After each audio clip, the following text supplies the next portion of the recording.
This is another episode of What in the World, and we've got some bangers today, haven't we, Dean? That's right, we certainly do.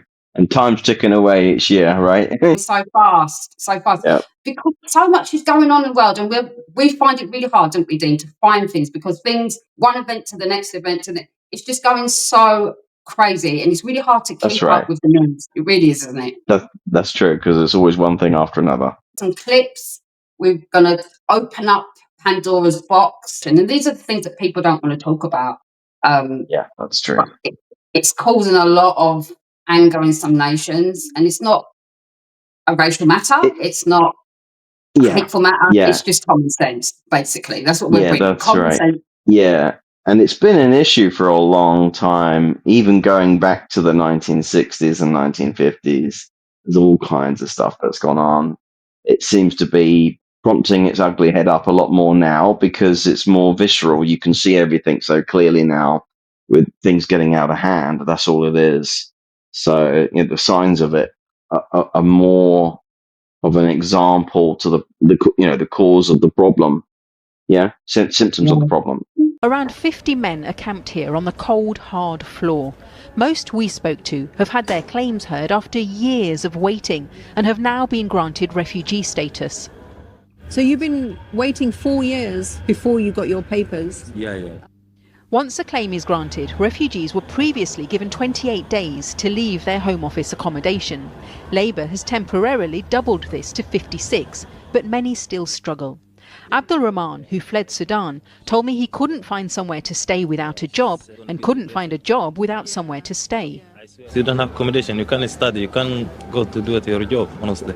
This is not what you imagined when you came to England? Nah, this is hell. I don't have life like this in Africa, I swear. The council says that there are too many refugees. They can't give a house to everybody. No, they can. Just the service is very bad. The many houses available there in Manchester, out of Manchester. So what is the symptom? This is a problem. I just don't like the presumption on other people's parts that they can just come here, get whatever they want. Like the man said there, like, oh, they've got plenty of houses. Well, why can't I have one? And it's like, we've got enough problems for our own people, let alone the problems of other people from other countries around the world added on top of that. So, not that I'm against them for, where they come from, who they stand for. Obviously not. It's just, I just think it's a question of you have to tidy up your own house first before you can go to someone else's house and go, oh, this isn't quite right. You don't live quite so good as me or whatever, and judge them. It's a bit like what Jesus said, don't judge not lest you be judged by the same measure you judge others. It's going to get worse, isn't it? And it needs to be dealt with. That's right.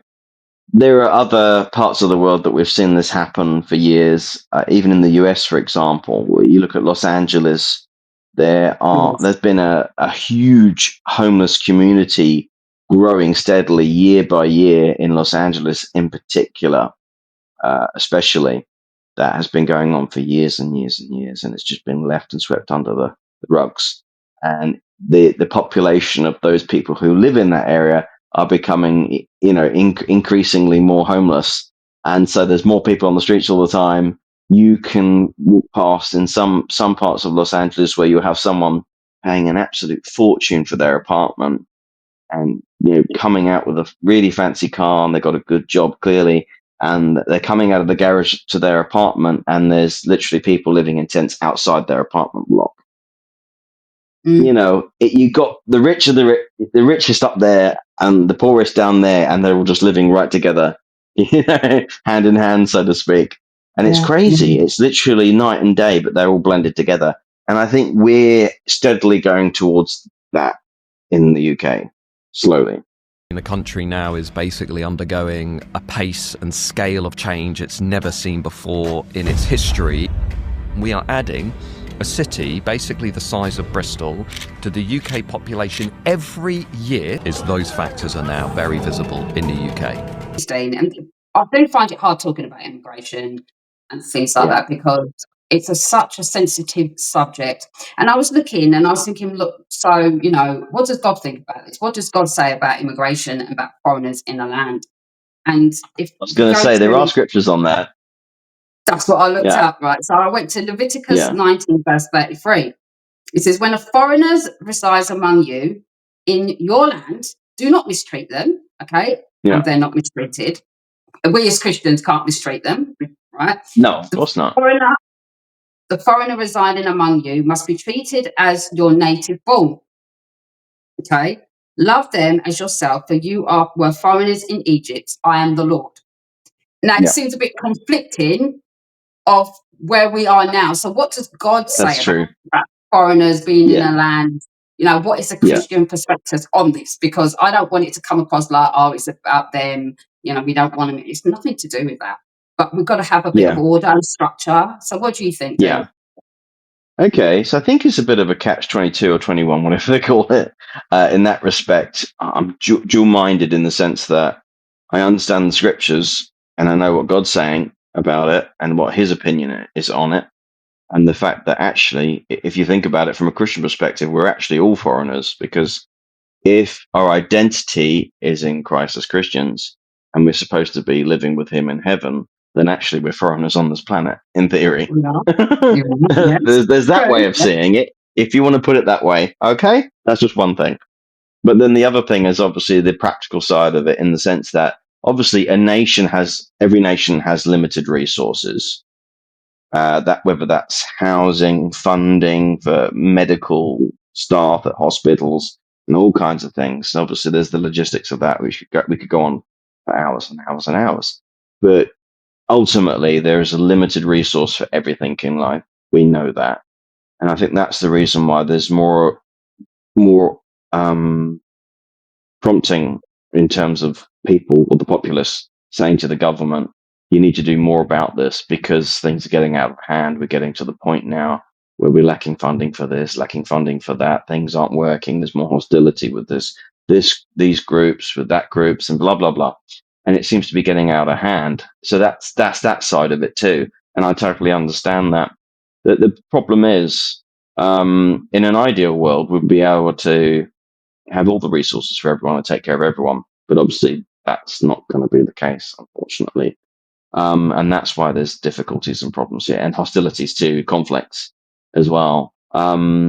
Yeah, that's pretty much it, really. Well said, Dean.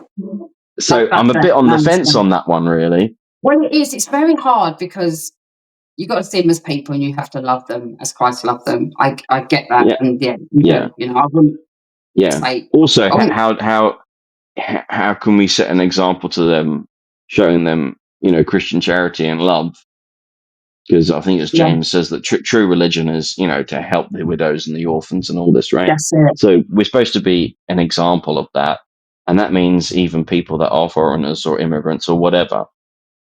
But at the same time, there's the physical side of it, like we're saying, where there's limited resources for everything. And how do you get the balance there of that? I don't know. But I sorry, don't carry think you on. can. Though.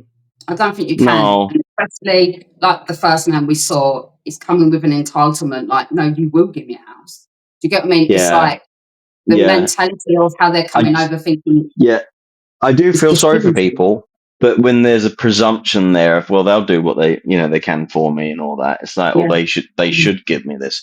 There's an entitlement there, like, well, I deserve this because I've come here. Well, hang on a yeah. minute. If I went over to their country, You don't get I wouldn't anything. expect exactly. I wouldn't expect their government to pay for me or to house me for free or whatever, whether that's reduced cost of things or whatever. I wouldn't expect that, and they wouldn't give that. They won't, and they don't No, have no, no. policies for that.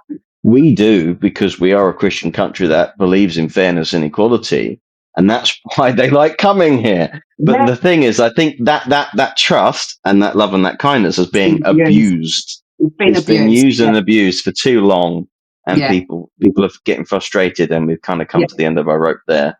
There's only yeah. so much you can do. People don't Yeah, talk about this, and it really inks me that people just don't talk about this. And I don't know why. I don't know why people don't talk. Because it is a sensitive subject, but He's got to start talking about this openly and not being ashamed of it and saying, we have a problem. Immigration is on overload. It needs a cap. We've got to have stop. You know, it can't, for we can't sure. hold Yeah, no more. absolutely. You know, we can't.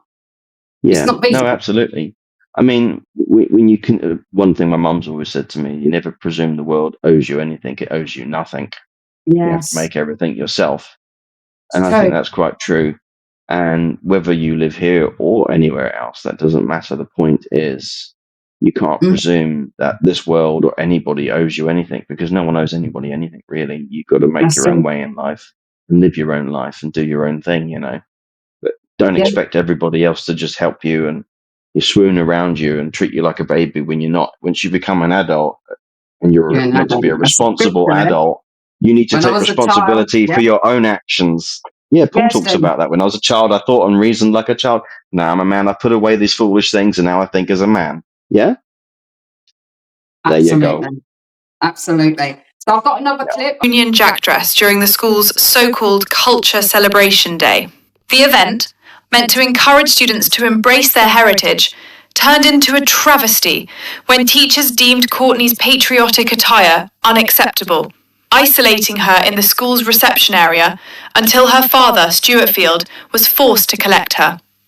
This appalling incident has ignited a firestorm of outrage, exposing the growing hostility toward British pride in our institutions. Courtney, described by her father as a bright and proud Brit, arrived at school in a Spice Girls-inspired Union Jack dress, ready to deliver a speech celebrating British culture. Right, so this is a young girl. It's Culture Day. She's gone to school in a British seen dress. this. Yeah. Right, that's her culture. That's culture. It's British culture. Yep. Of course it The is. teacher said she couldn't wear that because she'd wear the British flag dress. How did we get here, Dean? I don't understand it. It's madness. If you go to the US, half the houses in the US have the American flag flying out on a pole out the front of the houses. And no one bats an eyelid and go, how dare you put your own flag up in your own country? Well, hang on a minute. Their national anthem, for example, there's a history to the national anthem of the American national anthem. And it's actually about American citizens that laid down their lives for the sake of the flag staying up because the British were killing the people that were holding it up in a specific fort. And that's why it talks about the bombs bursting in air, but the flag was still there. That's what it's singing about. And basically, the British had surrounded this fort, and they stood in resistance to the British Empire with their American flag. And the British Empire was saying, no, we have none of that. We're going to keep blowing up this fort and firing on them until this flag goes down. And they kept wondering why this flag would not go down. And the reason why was people from that fort that were hustled in there would go. Women, children, old men, old women, they would go there and happily die and be shot to death by the British, shooting them, just so their flag would be hanging up. And that's why the national anthem for America is about their flag. Okay. Wow. So that's the history to that, by the way, in case you didn't know. It's really interesting and fascinating. There's more details if you want to look into it yourself. But anyway, but the point is, a culture, a flag, a nationality is all the sense of our national identity. If you cannot promote that in any way, what's the point of it? We've lost our identity, surely. If there was a British embassy somewhere in a different land, would there not be a British flag being flying on there? Do the other countries go, well, no, you can't do that. That's wrong because that's British and that's wrong? No. So why within our own borders of our own nation would that be an issue? I don't understand. It's very illogical. I don't see what the problem is with holding your flag, whether you're Japanese and you hold a Japanese flag, or you're American and you hold your American flag, or you're British and you hold the British flag up, Union Jack. Doesn't matter, in my opinion. You know, if you want to support your own nationality and your own ideologies and thoughts and cultural beliefs, what's wrong with that? I don't see how there's any issues there whatsoever. Strange that a school would feel the need to isolate a child like that and make her a target to the point where it's even gone on the news. I think that's so sad. If part of our identity is having a Union Jack, eating fish and chips, drinking tea, then so be it.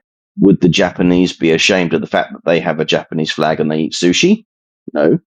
No. That's just what they do. So why Culture. should we be ashamed of it either? It's the same thing. It's like self-hatred or self-loathing. Yes, self-hate. Yeah, it's like, oh, when you get up and look in the mirror in the morning, you should hate yourself because you're British. Why is that Yes. then? Who Why said is that? it? Did God say? Did God say that? I don't think so. No, That's man. no. That's man saying that, and it's That is foolishness. man saying it. That is exactly what Yeah, it is. So I just found that, I thought I'd put that up because I just found that really sad that that girl got isolated for wearing yeah, that dress, and she absolutely. could be proud to be British, Yeah, proud of her heritage, proud of the culture, and stand in yeah, that. And there's nothing wrong with that yeah. at all. And that's what I everyone all around the world, whoever you are, be proud yeah, for where you come from because it's not a problem. yeah. Nation where life is functioning normally. Below the surface, however, lies a growing sense that the United Kingdom is coming apart at the seams. King's College London professor of war studies David Betts set off alarm bells this year by saying Britain is headed towards civil war, and he advised people living in its large cities to move before the violence starts. There is a rumble in the jungle. There's going to be some civil unrest soon. The way things are going, the way they are, it's just a question of those that are in charge actually going to do something about it. Yeah. I don't know, Dean. It's like if this is intentional. I just feel that they want this to happen. They want to see civil unrest. They want to see a war on the streets. Yeah, Just like you I won't told me lie. so. Yeah, it wouldn't surprise me. I wouldn't put it past them. Because they could stop this. Um, This could actually stop. This could actually, yeah, if they really wanted to, they could just shut down the borders on the beaches. yeah, But that's true. You could shut all this down. Yeah, I think it was John Lennon that said before he was one of the last things he said on an interview before he was assassinated. Ironically, was this world is run by madmen, and that was back then. And I do think that he should know he would have met them because of his fame and everything.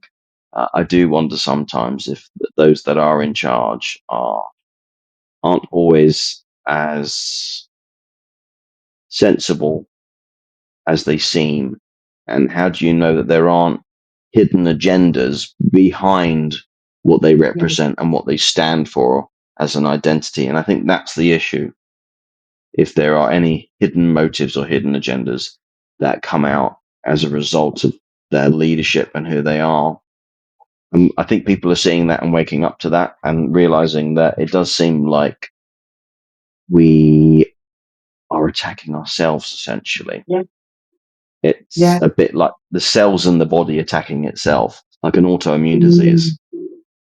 And it sees itself as the enemy when actually it's not, That's what seems to be happening. A lot of people are saying, though, even people that are not even Christians are saying this is a Christian nation. So a lot of people are starting to say this, and you're hearing it's a Christian nation.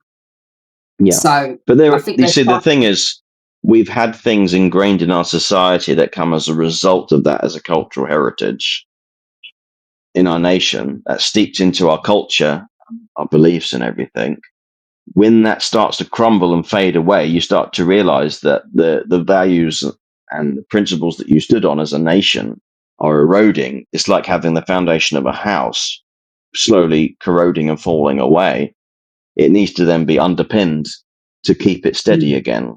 And that's the problem we're facing, is people are starting to realize that actually the foundation that we're built on as a nation is crumbling and it needs fixing. It needs fixing fast. Yeah. Could you see England sort of, people saying, oh, it's had it, it's done, England's over? Or do you see a little hope for this nation? I think there's always hope. Because to say there's no hope gives an opening for the absence of hope, as in darkness. See, what is darkness? Is the absence of light. If you're going to talk and think like that, you're essentially saying, well, there is no hope, there is no light, there is no this. You've already got it set in your mind that there's no point saying anything. There's no point doing anything because nothing will change. The mentality is wrong straight away. Because anything can turn around. I would imagine in years ago, when countries in Europe saw the Nazis invading their nation and seeing the evil things that they did, some of them probably thought there was no hope. Whether that's the French, we had the French resistance, all kinds of things that happened. What happened in the end? We won that war against them, even though they were incredibly powerful, to the point that we even faked things to make it look like we were stronger than them. We had tanks made out of wood to make it look like we had more tanks than we did, just to deceive them into thinking we're stronger than what we look like. Yeah. So that is hope. Why would you do that unless you think there's no point in doing it? Yeah. They had hope back then, despite the fact that it seemed like the whole world was crumbling all around them. And look what happened. We won. We gained the victory. Was it easy? No, it was blimmin' hard. People died. Millions of people died as a result of it. But in the end, we won, and that's what matters. Hope has to always be there. Without hope, there's no future. And that's what you're saying. If you say in your heart there's no hope, then you're saying there's no future. There's no point to anything. I think that's the problem. So I think we should always be thinking there's always hope. As long as there's one person in a nation that believes they can be changed, I think that's enough to even say there's hope. Even if it's 0.0.1%, I don't care. It's still a percentage. Yeah, and it takes a collective of people having that there is hope, you know. Yeah, exactly. And I believe it can turn around. I think it's just going to have to take voices and a movement and, you know, pushing this darkness back, pushing this back and saying, look, this is not right. You know, we've got to there has to be some resistance to it. Yeah. We've got to have a resistance. If you see something is wrong, then there needs to be a resistance to it in order to make a change.